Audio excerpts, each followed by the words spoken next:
낭만 대통령의 문학 토크 시간입니다. 낭만 대통령의 문학 토크는 맞춤법 띄어쓰기 우리말 코너, 글 교정 코너, 표현 기법, 명작 감상 코너로 이어집니다.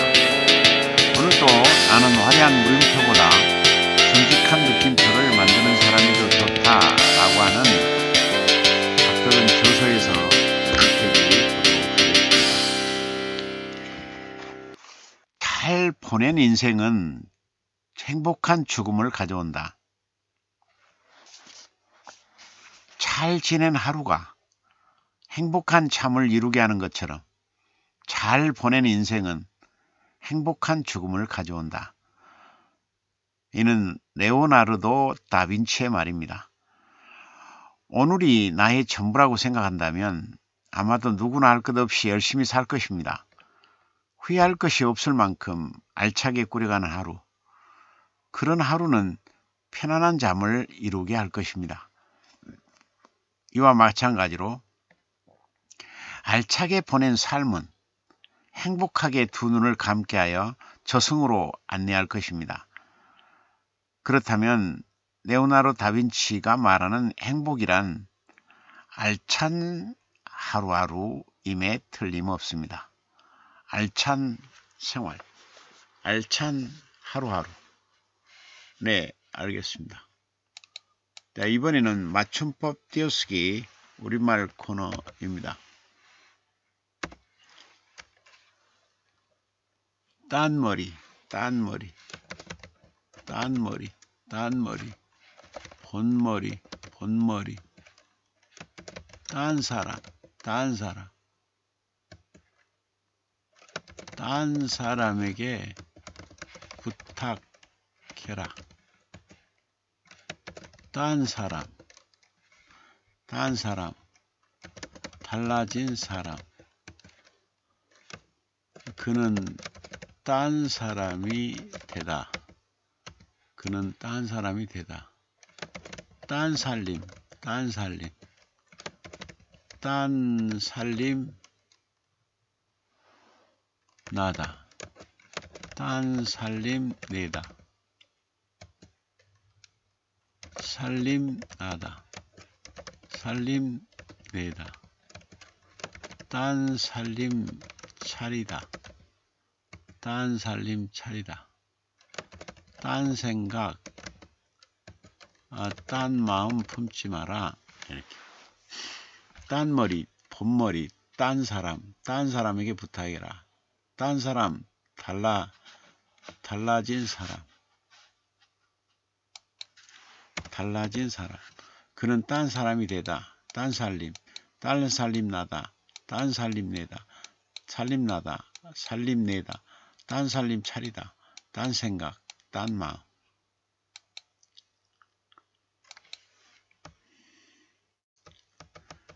맞춤법 띄어쓰기 우리말 코너였습니다. 자, 이번에는 글 교정 코너입니다.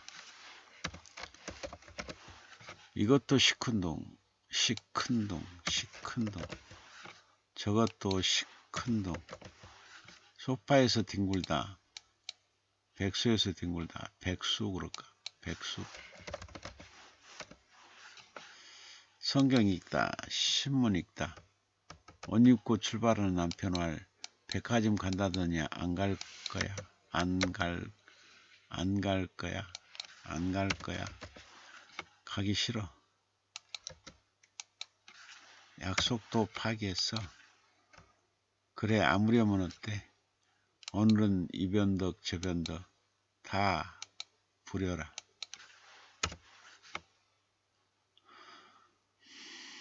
아무렴은 어때? 아무렴은 어때? 내가 하고 싶은 대로.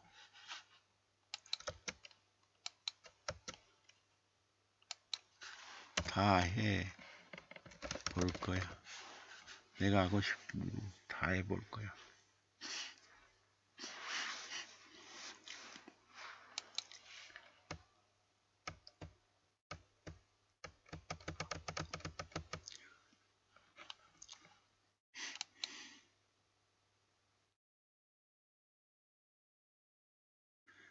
백수의 하루. 백수야로 이럴까.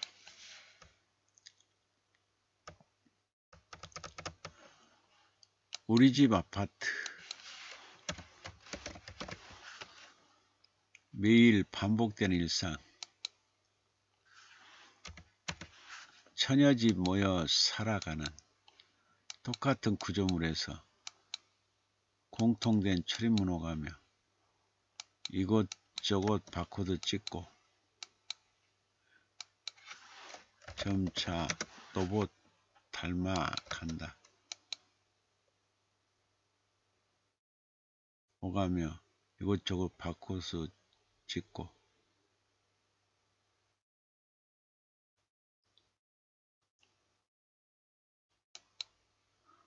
찍으며 이것저것 바코드 찍으며 공동된 출입 오가고 이곳저곳 바코드 찍으며 점차 로봇 닮아간다. 퇴근길 사온 음식 재료 냉장고에 냉동고에 밀어넣고 피곤한 하루 내려놓으며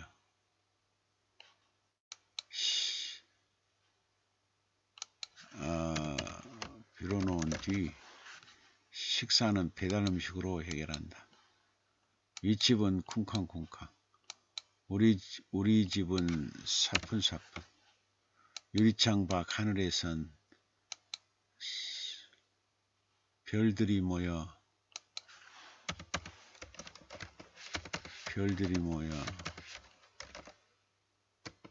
속닥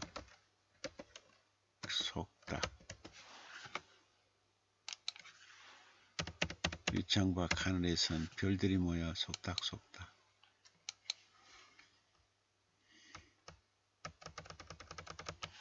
빙판길. 지루하는 방법은 배우지 못했다. 자유로운 이상 추구하며 앞만 보고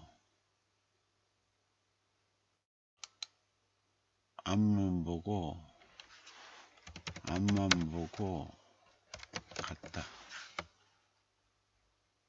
뒤로 가는 방법은 배우지 못했다.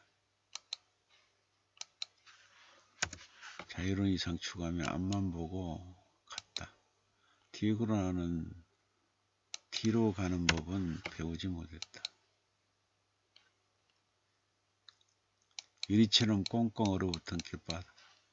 찢어진 걸음포대 엉덩이에 깔고 앞으로만 가는 무뚝뚝한 어리석음.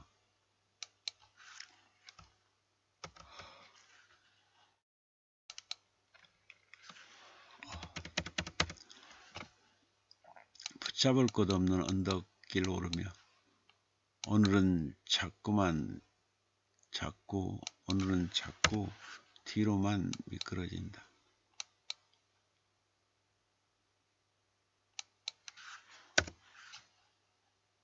뒤돌아보지도 못하면서 두 발 앞으로 한 발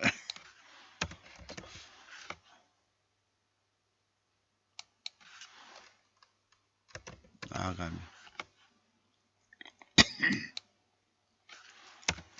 두 발 뒤로 미끄러 두 발 뒤로 미끄러진다.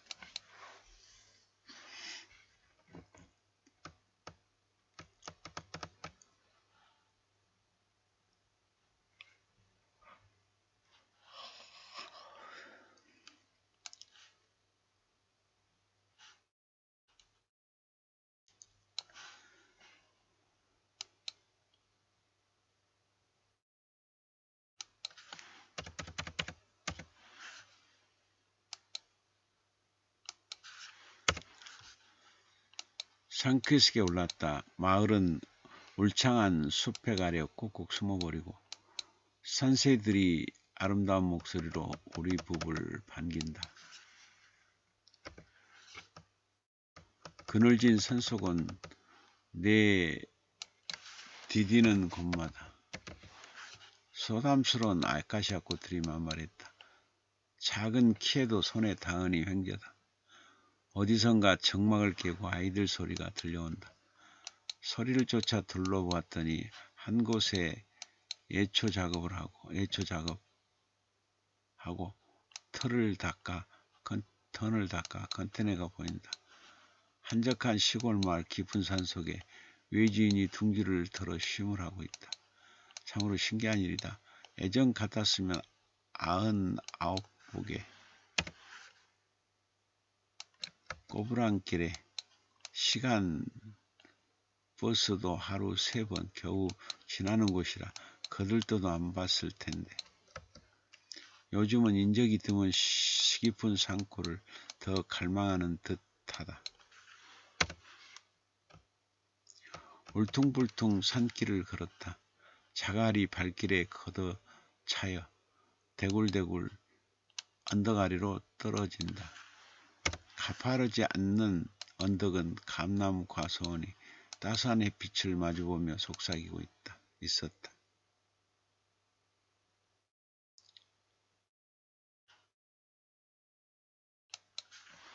떨어졌다. 시골집까지 거리는 도란도란 얘기 나누다 보면 도착할 것이다. 킁킁거리며 흙냄새도 맡고 주위 풍경에 취할 무렵 길옆 낯선 망자의 무덤을 지나치다 보니 옛날에는 무서워 머리끝이 쭈뼛거렸다면서 남편은 청춘의 잔을 쏟아낸다. 시골에서 자랐으니 공감이 간다. 인기처가 없는 구불구불한 길을 한밤중에 걷노라면 달님 얼굴이 유난히 휑해 보였다. 그런 날이면 달님이 나만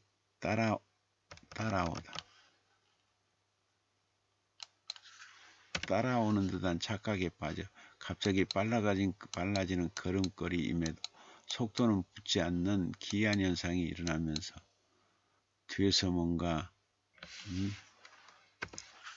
잡아당기는 듯한 싸한 느낌이 든 적 있었지. 마을이 보인다. 새 둥지처럼 아늑한 자리에 20여 가구 옹기종기 모여있다. 빈집도 들어 있었는데 그마저 담장이 얼룩달룩 색칠해진 것 보면 외지인이 살고 있나 보다.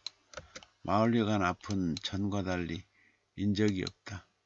아직 코로나19의 여운이 가시지 않았는지 조용한 시골 마을은 더 적막하다. 마을 앞 정자에는 평소 같으면 몇몇 사람이 이야기꽃을 피우고 있을 텐데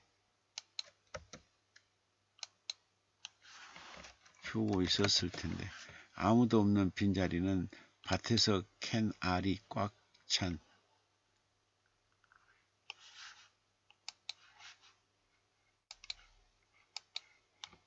찬 마을이 주렁주렁 걸려 있다.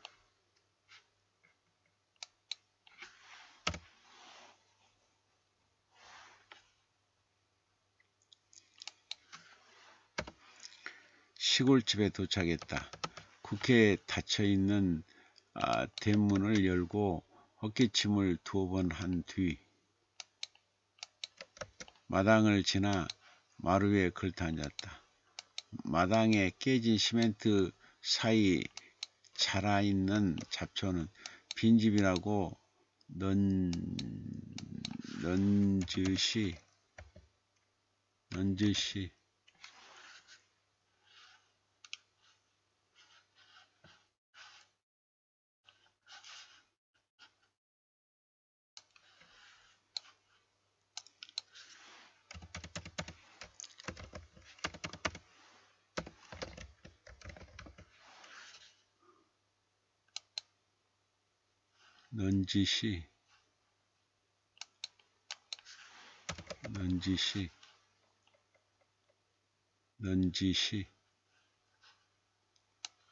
넌지시 드러나지 않게 가만 넌지시 알려주었다. 남편은 서둘러 작업법으로 가려 했더니 우선 눈에 띄는 잡초 제거를 하는 걸 보고 나는 주방에 가서 수돗물을 틀었다. 시원스레 물이 콸콸 나온다. 집에서 싸온 옷가지며 음식들을 정리하고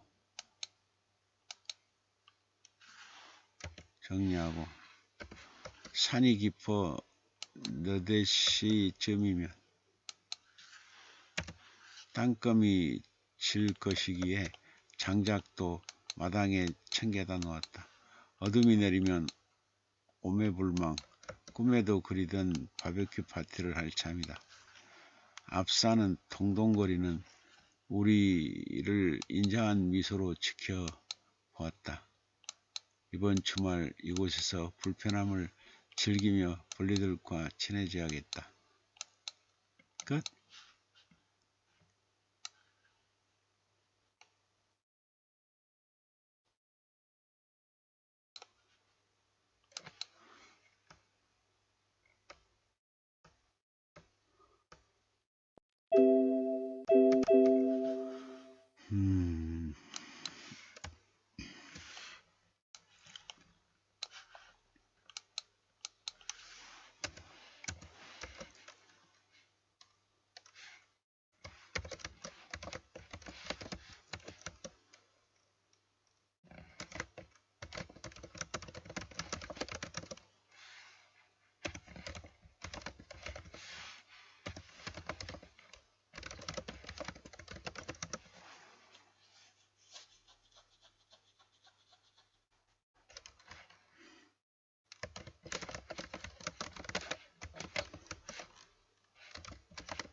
김정민님이 수필 시골집에서 서술자는 남편과 함께 시골집을 찾아간다.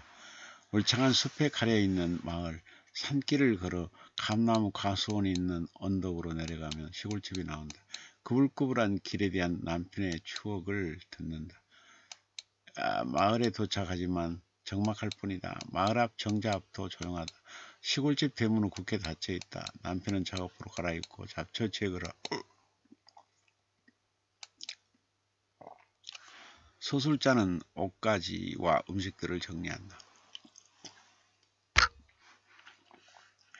땅거미가 지면 마당에서 바베큐 파티를 할 생각에 설렌다.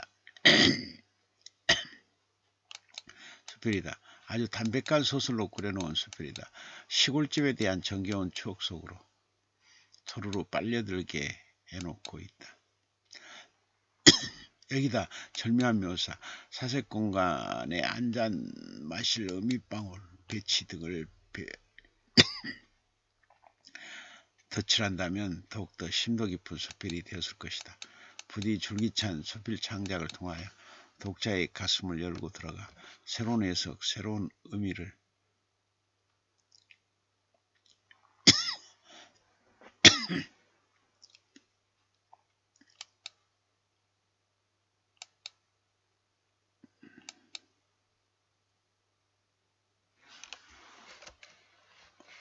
방울과 선물해 주기를 바란다.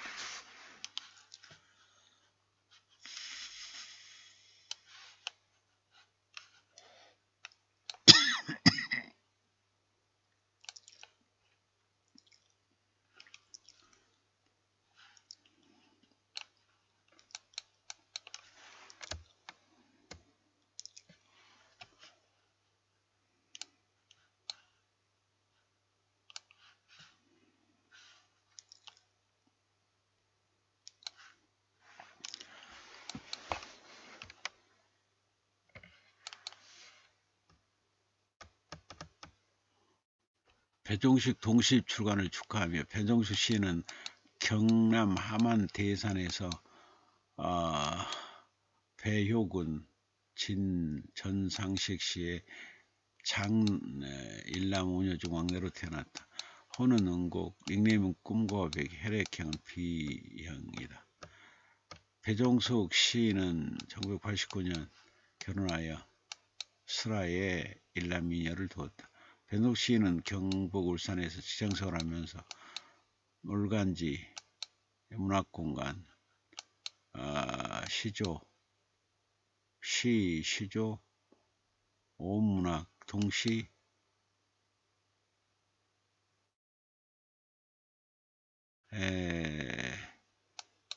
한국 청소년 신문서 신문의 수필 당선으로 문단이 되어야 했다. 이후 그녀는 여러 문학상을 수상했다. 현재 활약하고 있다. 저서는 제1시집 그리움을 헤아리다. 아버지의 강, 시조집 얼마나 더 기뻐야 네 마음에 아릴까가 있다. 빗살 내리다, 햇살 내리다, 추웠다가 더웠다가, 요즘 날씨 변덕쟁이, 짜증부리다, 애교부리다, 웃다가 울다가, 네 마음도 변덕쟁이 둘은 닮았나봐. 이 동시에서 시초가지는 변화가 많은 날씨를 통해 마음의 변덕을 얘기하고 있다. 변덕은 이랬다 저랬다 변하기 잘하는 성질이나 태도를 말한다. 낮은 폭으로 들어오는 만물이 어느 순간 남바다를 향해 돌진하는 썰물로 변하는 것처럼 변덕은 순식간에 일어난다. 갯벌로 들어오는 밀물이 수다스러운 파도로 갯것들과 장난을 치며 들어가도 불시에 화를 내며 갯벌을 떠난다. 밀물이 깔아준 물장판 위에서 갯것들은 물놀이를 했을 텐데 떠난다는 말도 없이 썰물로 변해 가버린다. 기다리도 오지 않는데 어느 순간 다시 변덕을 부려 밀물은 갯벌에게 다가간다. 그 변덕스러움을 이 동시에는 날씨에 비태어 말하고 있다.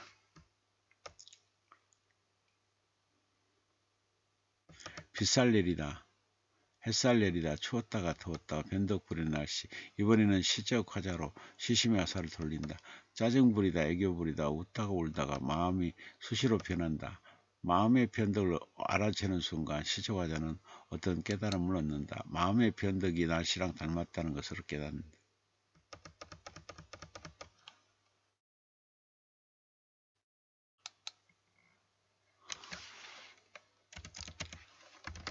알게 된다.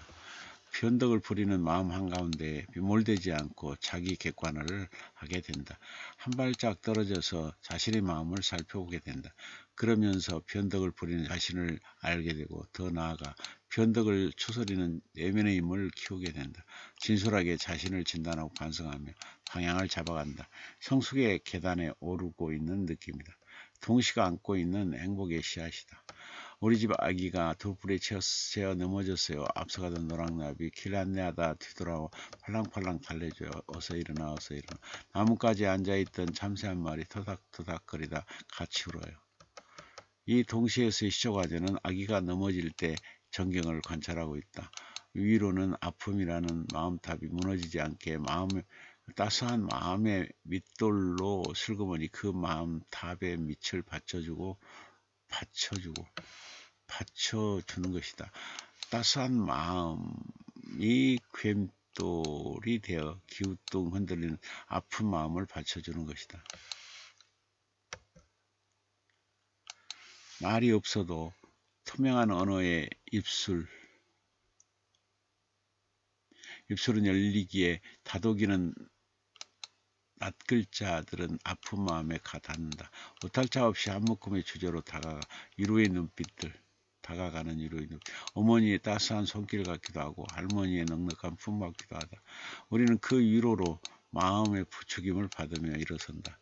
위로는 각각 결이 다른 무늬로 다가가지만 처음도 끝도 주제는 오직 하나다. 아픈 마음의 손끝이 파르르 떨리지 않도록 자신의 생을 반으로 접어서라도 그 손을 잡아주고 싶어한다. 돌부리에 채어 넘어진 아기가 울고 있다. 앞서가던 노랑나비가 뒤돌아와 달래준다. 어서 일어나라며 마음의 부추김을 해준다. 나뭇가지에 앉아있는 참새도 토닥거려준다. 그러다 같이 운다. 동심의 세계가 그림처럼 그려져 있어 미소를 자아낸다. 동심의 프리즘으로 바라본 세상이 순수와 손잡고 행복의 춤을 춘다. 엄마가 갓 사온 대파한단 기재기하는 듯 쭉쭉빵빵. 호기심에 겉옷 벗겼더니 반항을 한다. 에잇 또 속옷 벗겼더니 이제는 눈물까지 뚝뚝. 이 동시에 시초과제는 엄마가 시장에 사온 대파 한 단을 마주한다. 대파라는 시적 대상은 한눈에 봐도 쭉쭉빵빵이다. 외모가 화려해 눈길을 끈다. 누가 봐도 매력적이다. 그런 상대에게 다가가고 싶어 나의 감정만 고집하며 손을 내민다. 상대가 원하든 원하지 않든 신경 쓰지 않고 나의 고집에서 일을 진행시킨다. 그 고집스러운 마음을 호기심에 겉옷 벗겼더니라고 표현하고 있다. 상대의 감정을 무시하고 나의 호기심만으로 시작하고 있다. 그렇게 시작된 호기심은 반항이라고 하는 유기를 초래한다.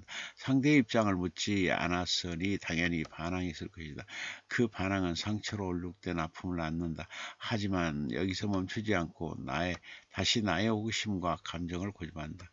시적하자는 그 마음을 에잇 또는 속을 벗겼더니로 표현하고 있다. 참 많이 무리하다. 참 무례하다. 단 한 차례의 동의도 구하지 않고 나의 감정과 고집만 주장하고 있다.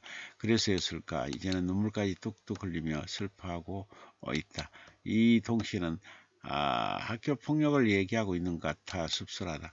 가해자 학생의 편향된 감정의 고집이 피해자 학생을 괴롭혀 그 삶을 망가뜨리고 있어 아프다. 대파에 빗대어 학교 폭력을 에둘러 말하는 시인의 목소리가 매섭다. 우리 세상에서 가장 힘이 센 우리 엄마, 세상에서 가장 용감한 우리 엄마. 무서운 꿈을 꿀 때마다 쪼르르, 두려움이 생길 때마다 쪼르르, 엄마 품에 달려가 안기면 온 세상 다 가진 듯 내가 왕이 되죠. 이 동시에서 시초과자는 엄마의 존재에 대해 다시 한번 깊이 인식하게 된다. 어린아이가 엄마로부터 받는 사랑, 그 의존적 욕구가 충족되어야 아이는 바르게 성장한다. 엄마의 사랑 부재는 아이의 의존적 욕구를 충족시킬 수 없다. 아이의 마음에 사랑에 대한 목마름 또 사랑 거부증이 생겨 결국 마음의 구멍을 만들어낸다. 그 구멍이 크면 클수록 찬바람이 불어와 먼 훗날 아이는 스스로를 구기고 찢고 주저앉게 만들 수도 있다. 이동시는 아이의 의존적 욕구가 충족이 되면 아이가 넘치도록 행복한다는 것을 보여주고 있다. 사랑받고 싶은 욕구가 충족된 아이의 마음을 엄마 품으로 달려가 안기면 온 세상 다 가진 듯 내가 왕이 되지요라고 말하고 있다. 이 지점에서 우리가 주목해야 할 것이 있다. 아이가 왕처럼 느낀다는 것을 알아채야 한다. 아이가 울면 손가락으로 클릭한 유튜브를 보여줄 것이 아니라 아이의 우는 마음을 두 팔로 안아줘야 한다. 유튜브 엄마를 아이에게 보내서는 안 된다. 유튜브 엄마는 아이를 안아줄 수 없다. 엄마가 직접 안아줘야 한다. 엄마의 그 모습, 무서운 꿈을 꾸다 조르르, 두려움이 생겼다 조르르라고 말하고 있다. 쪼르르라는 표현이 재미있으면서도 아이에 대한 엄마의 사랑이 듬뿍 담겨 있어 좋다. 아이에 대한 사랑이 가장 많은 엄마. 그 따스한 동심을 만날 수 있어 절로 미소가 지어진다. 잔병치레 자주해 앓는 아이, 옹알이마저 드러누워 죽만 먹다가 자리 툭툭 치고 일어나 밥을 먹는다. 애쓰는 엄마 마음 읽었나봐. 이 동시에서의 시초가냐는 감기 때문에 잔병치레를 자주 하는 아이를 바라보고 있다. 엄마 곁에 아픈 아이가 누워있다. 달빛이 아이의 이마를 매만져줘도 열은 내려가지 않는다. 꼼지락꼼지락 아이의 발가락이 회색빛 감기를 빠져나가고 싶어하는데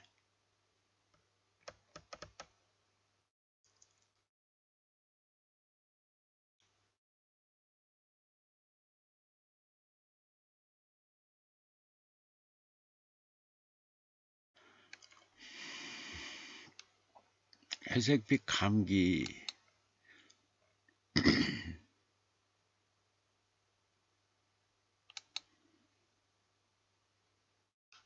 나가 감기를 빠져나가게 하고 싶어하는데 회색빛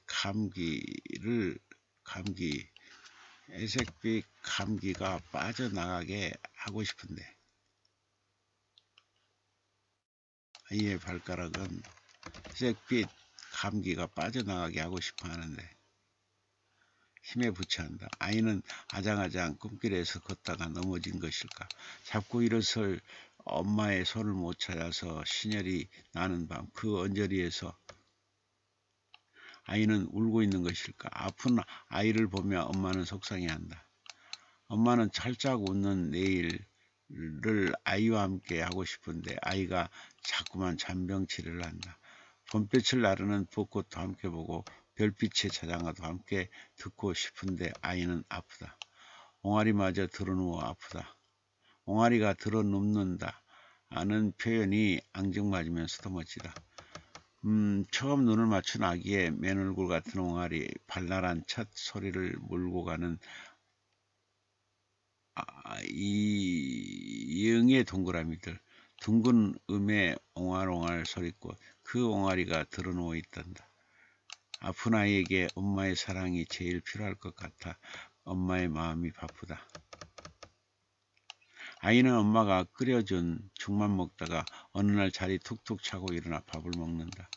아마도 애쓰는 엄마 마음을 하늘이 읽었나 보다. 그 마음 때문에 감기가 저 멀리 도망갔나 보다. 도망갔을까. 허약한 아이와 걱정하는 엄마 마음이 잘 드러나 있다. 간결한 동시에 그릇에 담겨진 동심이 감동을 안겨다 준다. 정겨운 웃음길이 같이 있게 해주세요. 마주보는 얼굴도 같이 있게 해주세요. 눈물 닦아주는 손길도 같이 있게 해주세요. 이 동시에서의 시초가냐는 거울을 보며 속갯말을 하고 있다. 마음의 상처가 드러나는 거울은 불편하다. 속상해 숨기고 싶은데 감추어질 수 없는 거울은 어색하다. 도망가고 싶어도 붙드는 거울은 아프다. 이 동시는 이와 같은 부정적인 거울을 노래하는 것이 아니다. 긍정의 거울, 희망의 거울, 용기의 거울을 얘기하고 있다. 시적화자는 거울처럼 긍정적인 방향으로 나아가고 싶어한다. 정겨운 웃으면 거울 속에서도 같이 정겹게 웃는다. 친구들과 웃음을 주고받는 우정을 쌓고 싶다는 말을 거울을 통해 말하고 있다. 거울 속에는 마주보는 얼굴이 있다. 이처럼 평소에 우리도 학교에서, 놀이터에서, 학원에서 그 어느 곳이 됐든 마주보고 있으면 좋겠다고 말한다. 친구와 슬픔도 마주보고 기쁨도 마주보고 어려움도 마주보며 나갈 수 있다면 큰 힘이 될 것이다. 그렇게 마주볼 수 있다면 얼마나 좋을까. 힘들 때나 슬플 때나 눈물을 닦아주는 손길. 그 손길이 항상 같이 있다면 얼마나 행복할까. 거울처럼 매끈해진 표정으로 하루하루를 살 수 있을 것 같다. 거울을 매개체로 하여 진정 바라는 소원을 거울 앞에서 드러내고 있다. 행복한 바람이 우리를 미소 짓게 한다. 달콤함 솔솔 풍기는 짝꿍의 눈빛 닮았네. 까만 얼굴 씻어주면 뽀얀 막내 동생 속살 같네. 입에 착 달라붙은 그 말 꼭 우리 엄마 손맛 닮았네. 후후 입김 불어 시켜주던 우리 할머니 생각나게 하네. 이 동시에서 있고 시초과자는 군고구마를 먹으면서 추억 속에 잠긴다. 부지깽이로 뒤적이며 어궁이에 고구마를 넣으면 불부터 익어가는 달달함이 코끝을 자극한다. 아궁이에서 하나 둘 꺼내어 노란 속살로 부르는 식구들의 이름이 정겹다. 땡볕에 걸려 까매진 가난한 손등 같은 고구마 껍질을 벗기면 장난꾸러기 막등떡이 바짝 다가와 손을 내민다. 가난하지만 달달하고 노란 속살을 건네준 어머니 한 생이 뜨거워 우리는 허허 불며 고구마를 먹는다.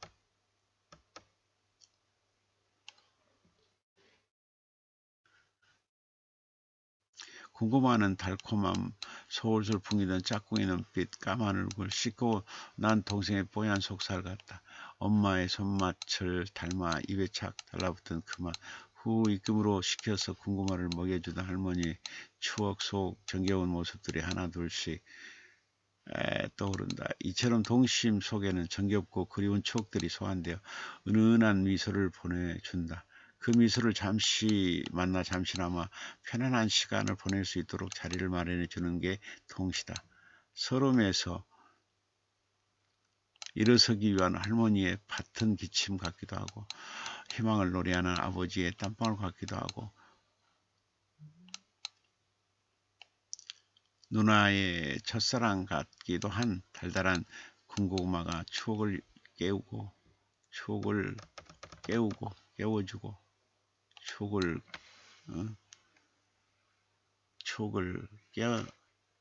깨어나게 하고 있다. 추억을 깨우고 있다. 언니와 동생이 사이좋게 밥을 짓는다. 밥솥에 푸른 하늘빛 한 바가지 퍼놓고 물소리 꼬장기 보듬은 모래 두 바가지 퍼놓고 가을 햇살로 불을 지피는 밥솥. 언니와 동생의 정겨움이 보글보글 끓고 있다. 이 동시에서 시초과자는 소꿉놀이를 아름답게 이미지로 그려놓고 있다. 햇살에 밥솥이 뜨거워지자 언니와 동생은 한낮의 오후를 그리고 있다. 칙칙칙 뿜어대는 한낮의 솥이 요란하다. 밥을 짓고 국을 끓이는 오후의 손길이 바쁘다. 구수함이 한낮의 화덕으로 몽글몽글 피어오르고 있다.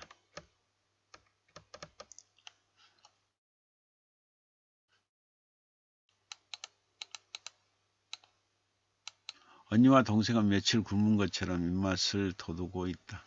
칙칙칙 소리를 빼내며 오는 뜨거워지고 소꿉놀이는 신이 난다. 이번에는 식구들과 친구들을 위해서도 밥을 짓는다. 물에 두 바가지를 붓고 다그닥 씻어 국을 끓인다. 그 소리에 왁자에 여기저기서 코를 들이밀고 다가오는 바람이 있다. 온몸으로 다가와 언니와 동생의 소꿉놀이터에서 기웃거리고 있다. 그 행복한 전경을 시적하자는 언니와 동생의 정겨움이 보글보글 끓고 있다고 말하고 있다. 상상만 해도 즐거운 소꿉놀이다. 이 도실은 언니와 동생이 사이좋게 밥을 지으며 시의 문을 열고 있다. 밥을 짓는다는 것은 생명을 짓는 것이고 내일을 짓는 것이며 사랑을 짓는 것이다. 밥솥에는 푸른 하늘빛 한 바가지 퍼 넣는다. 그리고 불소리와 꽃향기 보듬은 모래 두 바가지도 넣는다. 그런 뒤 가을 햇살로 불을 지펴 밥솥을 일군다. 밥솥 안에서는 언니와 동생의 정겨움이 폴폴 끓고 있다. 동시에 순수하고 정겨운 모습이 고스란히 담겨 있다. 그 모습을 동심들은 넋놓고 바라보고 있다. 서로 맞다 소꿉놀이예요. 구름은 바람과 함께 여행을 떠나고 바다는 펑펑 풀어 설거지예요. 몽돌은 밥그릇 떼어 달그락달그락, 절석거리는 파도는 톡톡 바다를 들었다 놨다 해요. 이 동시에서 시적화자는 하늘과 바다와 구름과 몽돌과 파도를 한 가족처럼 다루고 있다. 서로 맞닿을 수 없는 두 평행선 같은 하늘과 바다가 수평선에서 서로 맞닿아 소꿉놀이를 하고 있다. 해일을 몰고 오는 무서운 바다가 이 동시에서는 정겹게 다가온다. 하늘의 손끝에서 바다를 통째로 드러났다 놨다 하는 그 소꿉놀이가 재미있다. 하늘의 손끝으로 휘리릭 휘감으며 은빛 윤슬은 돌돌돌 말릴 것 같다. 하늘이 뒤돌아서 눈을 감으면 바다는 어느 외진 곳에서 숨어서 하늘이 못 찾도록 꼭꼭 숨을 것만 같다. 그런 일련의 상상을 시적화자는 서로 맞닿아 소꿉놀이하고 말하고 있다. 하늘과 바다의 거리는 멀다. 하지만 마음속에 하늘과 바다의 거리는 가깝다. 이 동시는 생각이 달라. 맞닿을 수 없는 너와 나, 그리고 우리에게 작은 파도를 일으키고 있다. 서로에게 가까이 갈 수 없는 하늘과 바다가 서로 맞닿더니 소꿉놀이를 시작한다. 구름과 하늘과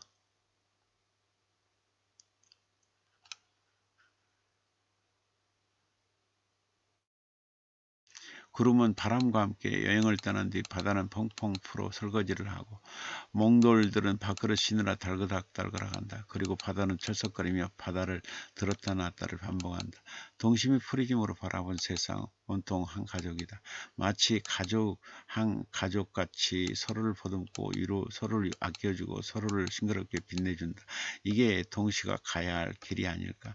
생각이 다른 우리가 나아가야 할 길이 아닐까.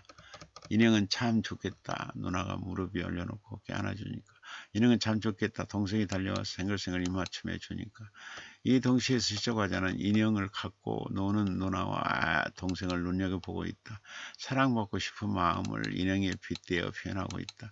어느 머나먼 시간을 걸어온 인형은 누나와 동생에게 사랑을 받는다. 정지된 시간을 건너 한다름에 달려온 인형에게 커다란 환호를 보낸다.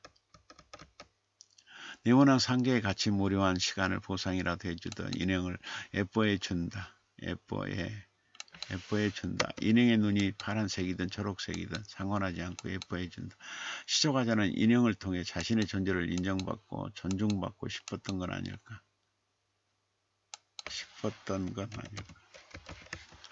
공부를 잘하든 못하든 뚱뚱하든 뚱뚱하지 않든 빼빼하든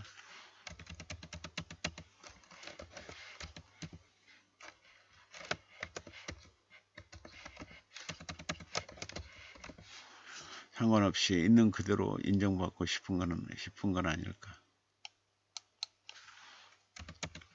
싶었던 건 아닐까. 시적화자의 그 마음이 인형에 투사되어 인형이 부러웠던 건 아닐까. 자신의 모습이 어떠하든 사랑해 주옵소서 하는 마음이 느껴진다. 하지만 강력한 메시지를 담고 있다. 누나는 인형을 무릎 위에 올려놓고 안아준다. 동생은 달려와 인형에게 생글생글 입맞춤해준다. 그 모습이 무척 마냥 부럽다. 그 때문에 은근히 인형에게 질투를 느끼기도 한다. 인형에 빗대어 자신의 마음을 애들로 표현하는 동심이 이쁘다. 순수한 감성이 곱다. 감기가 찾아와 콧물 들썩이며 온몸 열등으로 몰아넣어요. 엄마 손이 머리 위에 수건 올려놓아요. 엄마는 의사 선생님. 그런데 엄마는 깨우침 주는 내가 스승이래요. 이 동시에 시적화자는 엄마와 나의 관계를 감기라는 매개체로 설명한다. 엄마라는 이름으로 시작된 삶이 한 여자를 성숙한 길로 나아가게 한다. 다 나만 알았던 개인의 삶에서 자식이라는 이름을 끌어안은 엄마. 엄마는 이 세상에서 가장 닮고 싶은 성숙의 이름이여 이 세상에서 가장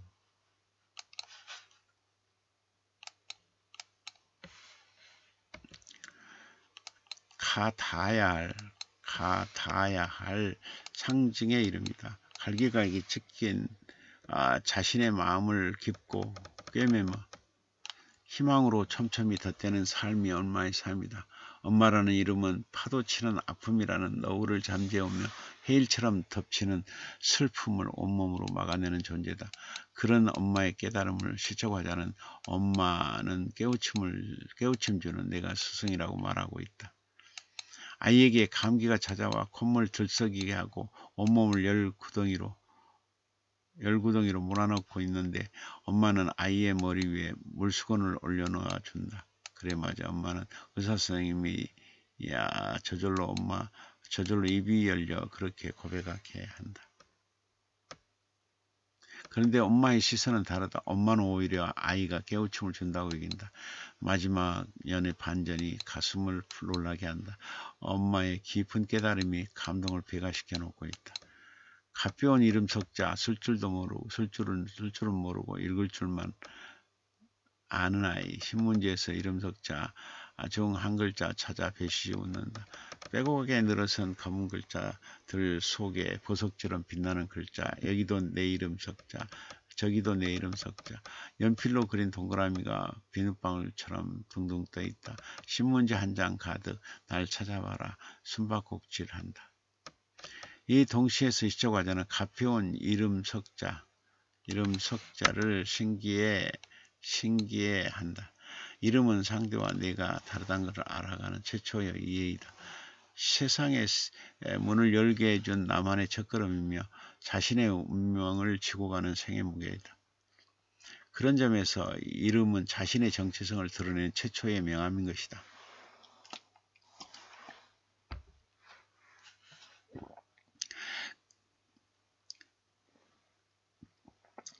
그 명함 같은 자신의 이름을 읽을 줄 아는 아이는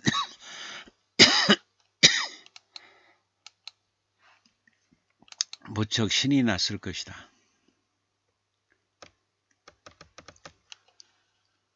이제 아이는 이름이라는 명함으로 세상을 익힌다.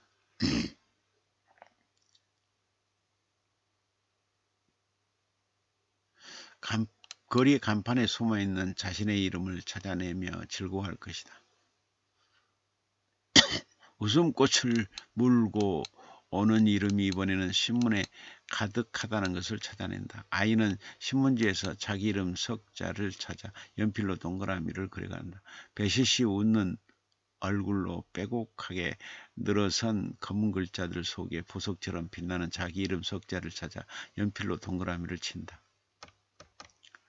그 동그라미가 마치 비눗방울처럼 둥둥 떠 있다. 낱글자의 비눗방울이 지면에서 날리고 있다. 닿기만 하면 터질 듯한 이름의 집, 그 비눗방울이 방울방울 빛나고 있다. 신문지 한 장 가득 숨바꼭질하며 자기 이름 석자를 찾아내는 아이가 자랑스럽다. 지켜보던 우리 독자들도 합세하여 동그라미 수를 세게 된다. 동시에 특질을 잘 살려놓은 빼어난 수작이다. 낡은 아파트 귀퉁이에 비가 내린다. 재활용 바구니에 담겨진 양푼이 엉덩이에 송알송알 빗방울 내리면 댕댕댕 둥둥둥 리듬 감각이 기는 심벌주 소리. 이 동시에 시조과자는 낡은 아파트 귀퉁이에서 비 내리는 모습을 바라본다. 허공의 벽을 타고 내려오는 소리들로 예민해진 아파트 귀퉁이. 그 귀퉁이에는 청각에 애면한 양푼이 있다. 빗방울들이 득음을 위해 소리를 연습하는 것이다. 빗방울들이 목청을 돋우며 물에 핏대를 세우는 것이다. 부르르 물에 입술을 풀고 주저없이 양푼으로 뛰어드는 빗방울들. 원하는 소리가 나올 때까지 밤낮없이 목청을 돋우는 물의 걸음들. 이 동시는 비가 내리는 아파트 귀퉁이에서 시의 문을 열고 있다. 재활용 바구니에 담겨진 양푼이 엉덩이에 빗방울이 떨어지면 소리가 난다. 양퉁이 엉덩이라는 표현이 재미있다. 이런 표현들이 많을수록 동시는 더 감칠맛이 난다. 댕댕댕 등등등. 리듬 감각이 익히는 심벌주 소리가 난다. 어느덧 아파트 등의 연습실이 돼 각종 연주 소리를 낸다. 짜증도 미움도 서운함도 댕댕댕 사라지게 하는 빗소리. 허공을 아삭아삭 비어먹는 빗소리. 물에 숟가락으로 양푼을 긁는 빗소리가 재미있다. 잠시나마 흥겨운 동심의 세계로 들어가 깔깔고 웃게 되니 행복하지 않을 수 없다. 벽목론이 보은 것이 이마 맞대고 얘기꽃 나누며 드럼드런 하얀 편지를 써요. 바람의 시샘에 멋내다 낙화한 동백꽃 길바닥에 앉아 옹기종기 빨간 편지를 써요. 여기저기 풀꽃들 양지 바른 곳 찾아 살랑살랑 푸른 편지를 써요. 이 동시에 시적 화자는 봄맞이를 하며 봄편지를 쓰고 있는 봄 식구들을 소개하고 있다. 누구에게 보내는 편지일까? 지난 겨울에 꽁꽁한 편지를 보내지 못해서 다시 쓰는 걸까? 봄은 온통 편지를 쓰나 울긋불긋 들떠있다. 설렘을 담은 편지지에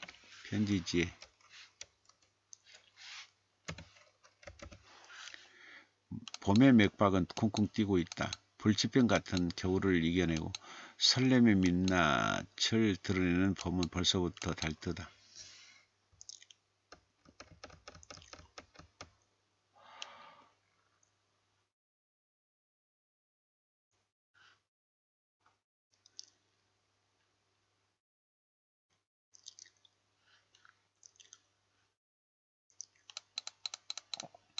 바람잡이를 자처하는 봄바람이 여기저기 들쑤셔 봄날은 편지 쓰느라 정신이 없다.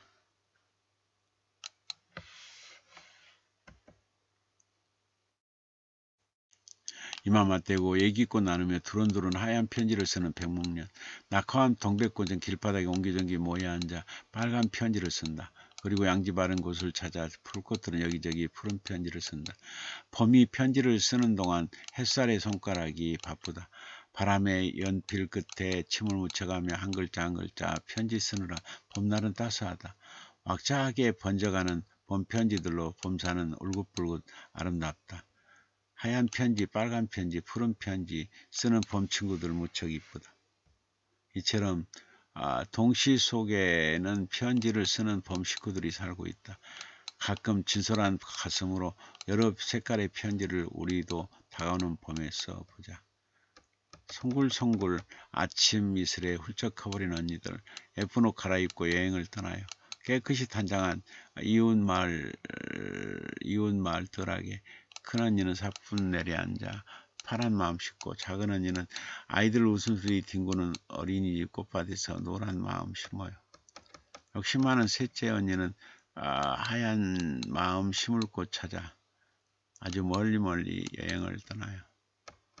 동시에서 이 시적 화자는 민들레에게 시선을 고정시키고 있다.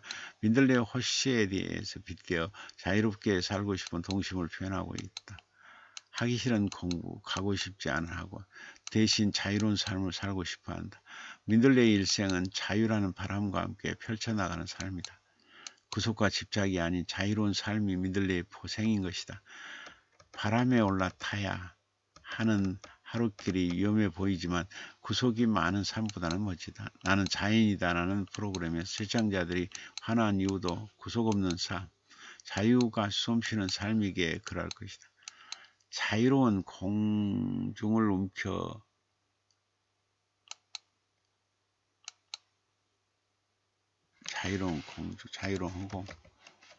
자유로운 허공을 움켜쥐고 가볍게 나는 민들레 홀씨, 바람에 생의 무게를 싣고 계절을 날아가는 민들레 홀씨, 그 홀씨처럼 살고 싶어한다. 이 동시는 어느새 훌쩍 커버린 민들레 홀씨가 여행을 떠나려고 한다. 이 시의 문을 열고 있다.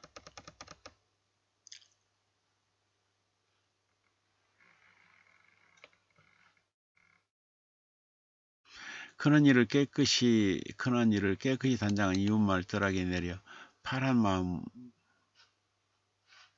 큰언니는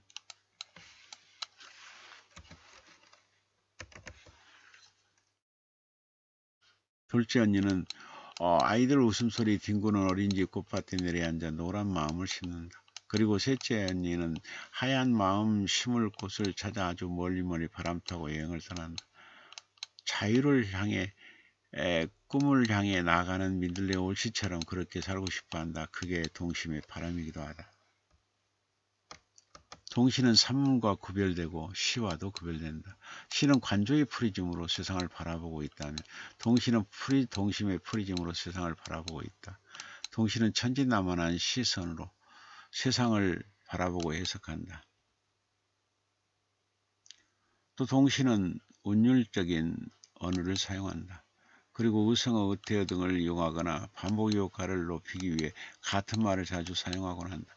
동시에는 직위법, 운율법, 의인법 등의 표현 기법을 주로 사용한다. 직위법은 원관념과 보증음 사이에 가치처럼 인장인 듯을 사용하고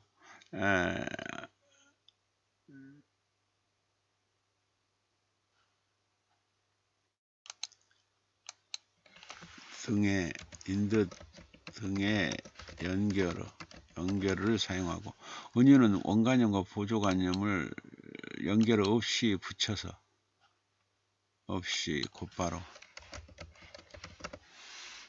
곧바로 붙여서 즉 다른 사물로 그 의미를 대신 나타내어 원리의 의미를 감추는 식으로 표현한다.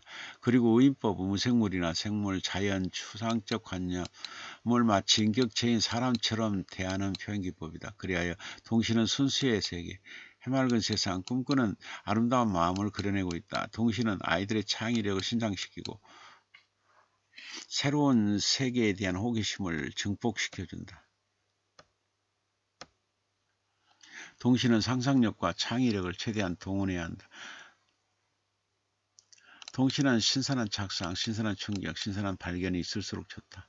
싱그러운 발견.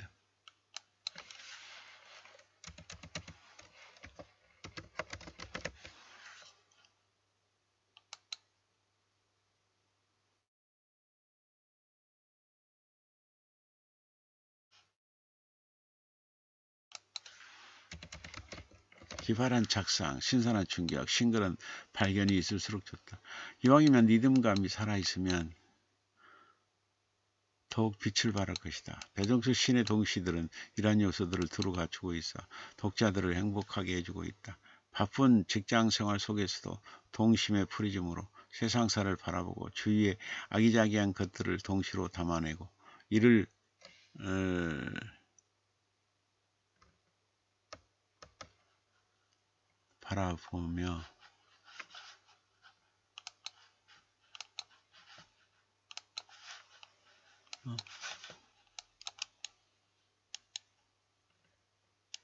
바라보며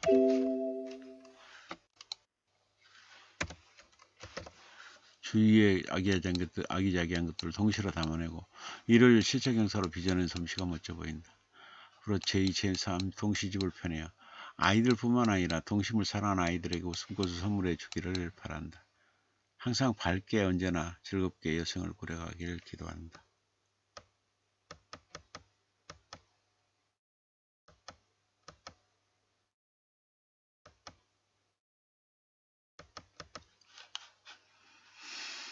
네, 오늘은 여기까지 하죠. 네.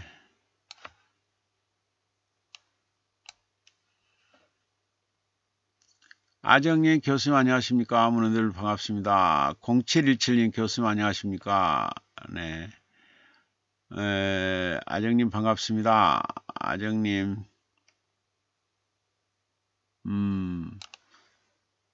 알찬 하루하루, 알찬 생활, 행복한 죽음, 레오나르도 다빈치. 본매님 교수님 안녕하십니까? 아정님 0717님 반갑습니다. 0717님 본매님 반갑습니다. 프랑기님 교수님 안녕하십니까? 본매님 프랑기님 반갑습니다.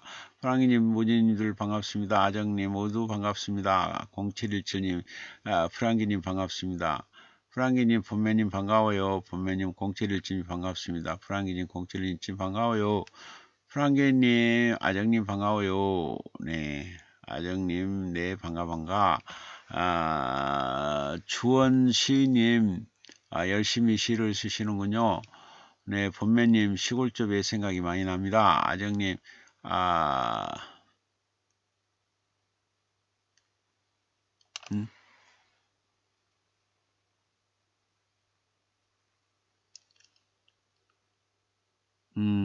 수필 심사평 통해서 수필 공부 배움하겠습니다.